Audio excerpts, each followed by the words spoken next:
Hello lovely fairy tale friends and welcome to my new video. Today I'm going to read for you The Elves and the Shoemaker. I hope you enjoy it and subscribe my channel.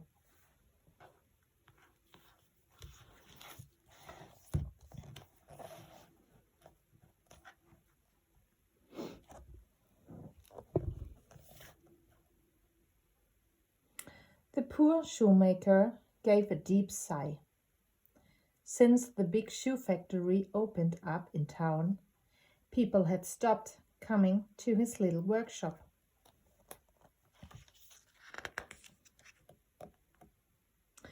With business so bad, the shoemaker couldn't afford to buy any more leather. Now there was just enough left to make one more pair of shoes. Carefully, he cut out the shapes of the shoes and laid the pieces on the workbench. "I'll sew them together tomorrow," he said wearily. Then, with a heavy heart, he went up to bed. When the shoemaker came downstairs in the morning, he rubbed his eyes in disbelief. Lying there on the workbench was a perfect pair of finished shoes. "I wonder how they got there," he muttered. He picked up the shoes and stared at them.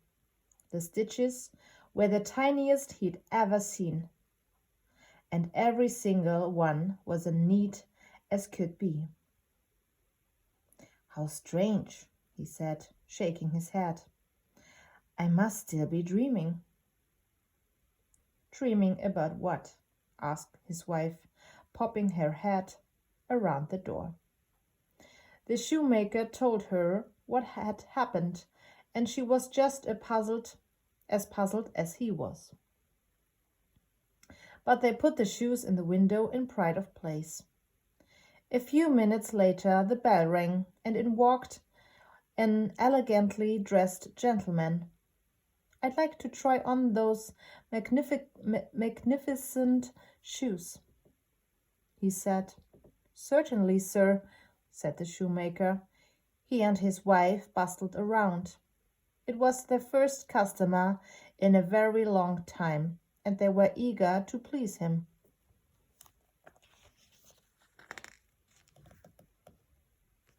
The shoes were a perfect fit. It was as if they were made for him. "I'll take them," he declared, and he paid for them at once. With the money, the shoemaker was able to buy leather for 2 more pairs of shoes. That evening he cut out the shapes of the new shoes. But after all the excitement, he was exhausted. "Why don't you finish them in the morning?" suggested his wife. "Good idea," said the shoemaker, and he and his wife went happily to bed.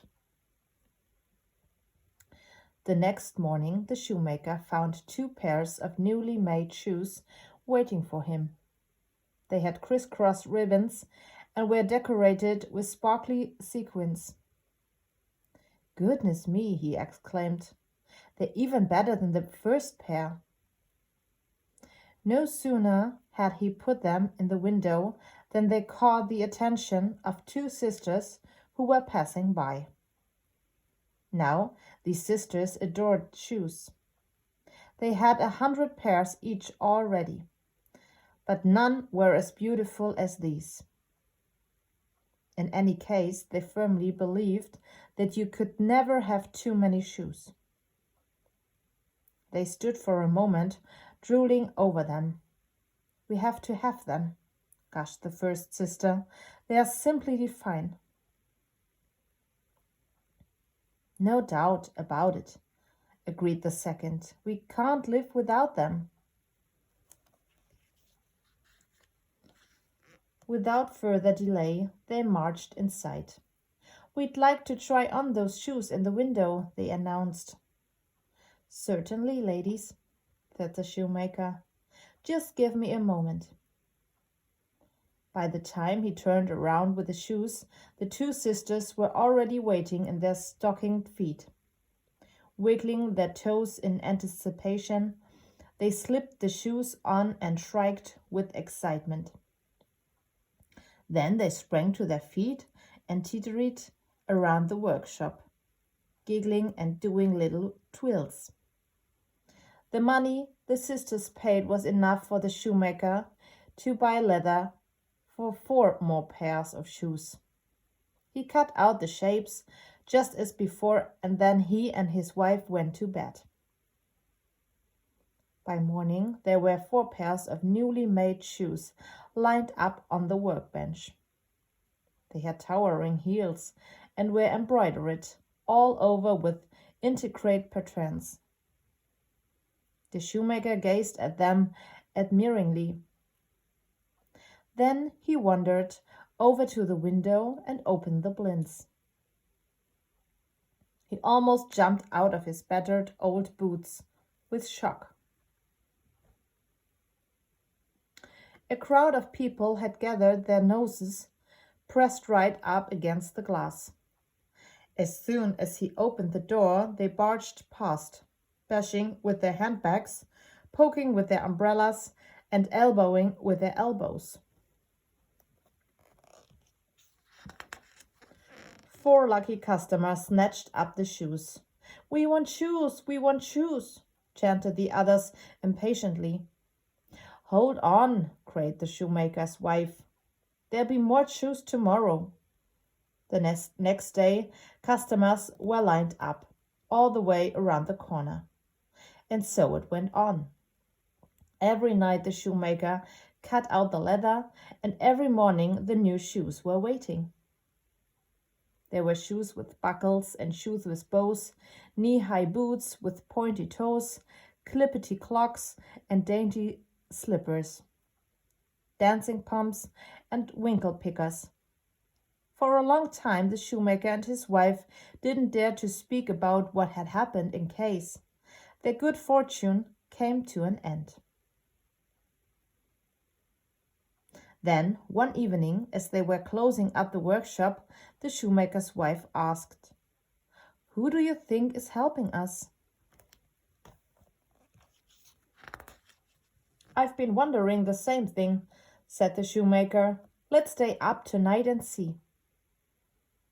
So that night, instead of climbing the stairs to bed, they hid themselves in the next room and waited to see what would happen. Just as the clock struck midnight, the door swung open, and 2 little people no higher than the shoemaker's knee ran in. They were dressed in raggedy clothes, and their feet were bare. "Of course, elves," whispered the shoemaker excitedly.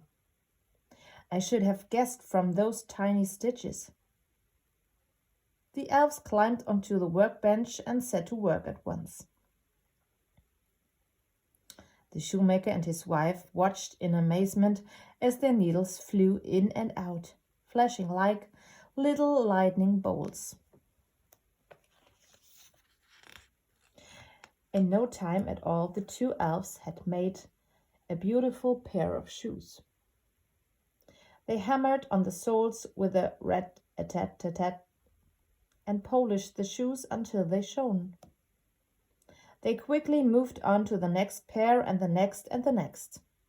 The busy little elves didn't stop until they had used up every single piece of leather.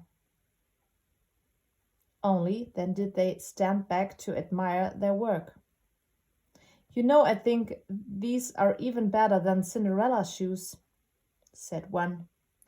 "I quite agree," replied the other.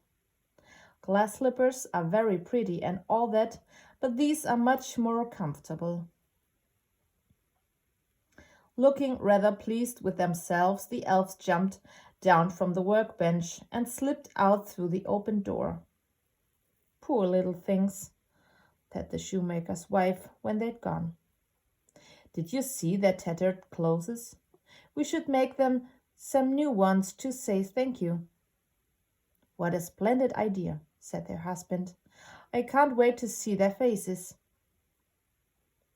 Early the next morning, the 2 of them set to work. The shoemaker's wife sewed 2 neat little shirts, 2 handsome pairs of trousers, 2 stylish waistcoats, and 2 tiny pointed hats.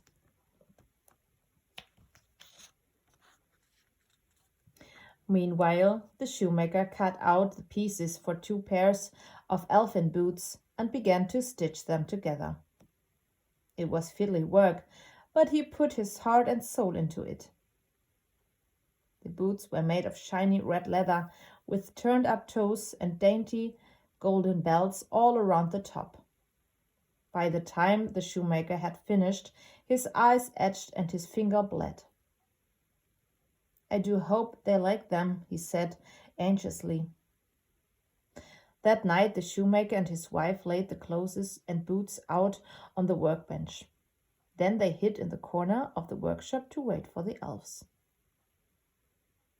When midnight chimed, the elves raced in, ready to start work. But instead of pieces of leather, they found 2 little piles of clothes. With squeals of delight, they pounced on their new outfits and put them on. "Look at that handsome young fellow," exclaimed one of the elves, admiring himself in the mirror. The other elf chuckled. "We're much too elegant to work now," he said. "I think our cobbling days are over." Then he noticed the boots. "Oh, look," he gasped. "Do you think they're for us?"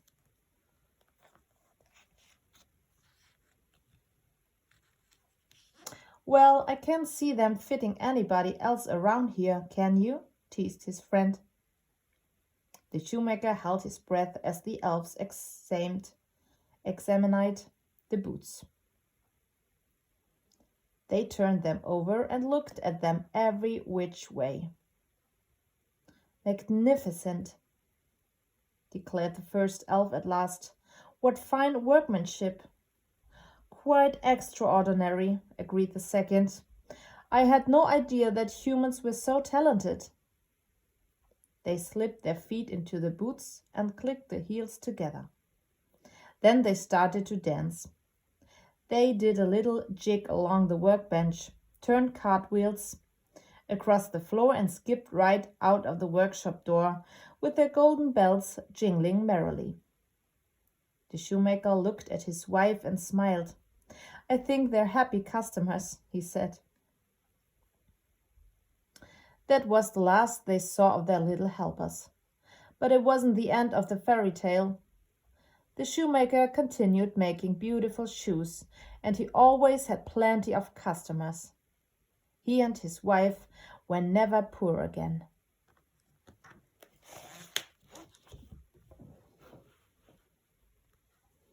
If you liked the video, I hope you subscribe my channel. See you next time.